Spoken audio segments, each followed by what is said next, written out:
कैसे देश के प्रति उनके मन के अंदर प्रेम का जागरण हो, कैसे लोग देश की एकता, अखंडता, उसकी तरक्की, उसकी उन्नति, उसमें अपना योगदान दें, इसके लिए कोई कार्यक्रम करते हैं। और ये जो आज़ादी की लड़ाई लड़ी गई, उस समय देश को आज़ादी तो मिली, लेकिन जो 562 रियासतों में देश बटा था, उसको एक करने की उस समय देश के सामने बहुत बड़ी चुनौती थी।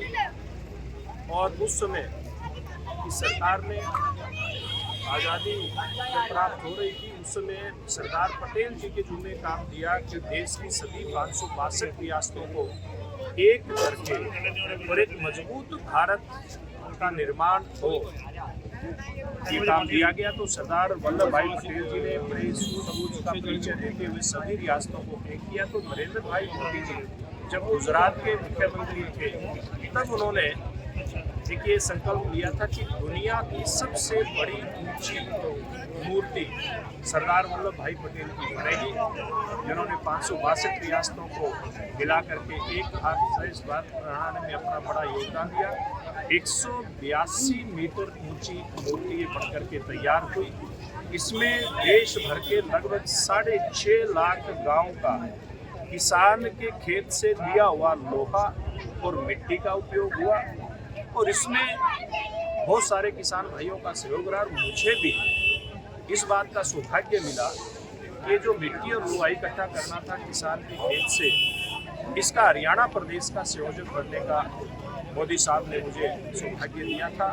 और एक सौभाग्य और मिला था हमें, हमारे हल्का वासियों के लिए बड़े सौभाग्य की बात ये थी कि ये जो मिट्टी और लोहा इकट्ठा किया गया पूरे देश भर से, इसकी देश भर के कार्यक्रम की शुरुआत टोहाना विधानसभा के अपने गांव डांगरा से हुई थी।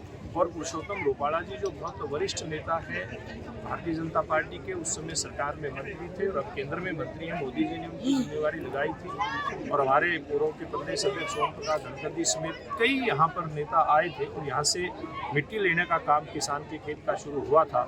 और उसके बाद हम लोग देख रहे हैं कि कितनी बड़ी एक मूर्ति बनकर के तैयार हुई, जिससे एक संदेश जाता है कि हम सब मिल करके देश की एकता अखंडता के लिए काम करें। इतना ही नहीं है, देश के प्रधानमंत्री जी चाहे स्वच्छ भारत मिशन की बात हो या हमारा जो भारत है, आज उन्होंने एक संकल्प देने का काम किया है कि हमारे युवा मिलकर के देश के निर्माण में अपना योगदान देंगे। देश के हर वर्ग को कैसे देश के नव निर्माण के अंदर साथ लेकर के आना, ये प्रयास मोदी जी का रहता है, इसमें वो आगे बढ़ रहे हैं।